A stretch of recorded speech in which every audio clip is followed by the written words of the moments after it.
પવિત્ર અધિક માસ નિમિત્તે પાટણના કોઠાકુઈ સ્થિત ગંગા મૈયાની વાડી ખાતે ભારે ધાર્મિક ઉત્સાહ અને ભક્તિમય માહોલ જોવા મળી રહ્યો છે. અધિક માસની પવિત્ર 11 નિમિત્તે ઉત્તર ગુજરાતના એકમાત્ર સ્વયંભૂ પૂર્ણ પુરુષોત્તમ ભગવાનના મંદિરે વિશેષ અને ભવ્ય આંગીનું આયોજન કરવામાં આવ્યું હતું.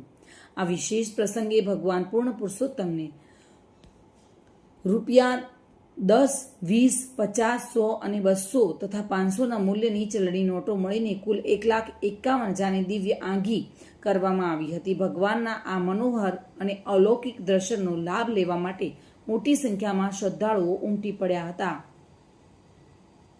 જોકે ઉલ્લેખનીય છે કે સમગ્ર ઉત્તર ગુજરાતમાં પુરુષોત્તમ ભગવાનનું માત્ર સ્વયંભૂ મંદિર હોવાથી અધિક માસ દરમિયાન અહીંયા દર્શન, ભક્તિ અને સેવાનું વિશેષ મહત્વ રહેલું છે. આજે ગંગા માતા વાડીની અંદર જે પૂર્ણ પુરુષોત્તમ ભગવાનનું મંદિર આવેલું છે તેના અંદર 11ના દિવસે ભવ્ય 1,51,000ની આંગી નોટોની કરવામાં આવી છે અને એ 65 બહેનો 11 ઉજવવા માટે આવી છે. બપોરનો ફરાળ અને અહીંયા જ છે અને શાંતિથી પ્રોગ્રામ થાય છે અને સાંજે બી લોકો હાથિયા પૂજન કરવા માટે અહીંયા આવે છે. અને છેલ્લી 15 તારીખે 15/6ના રોજ ભવ્ય અન્નકૂટનું દર્શન છે. જે ભાઈઓ બહેનો અન્નકૂટનો લાભ લેવો હોય તે દિવસે દર્શન પ્રદાન પાસ. હેતલ પંચાલ સાથે bureau report, today Gujarati news.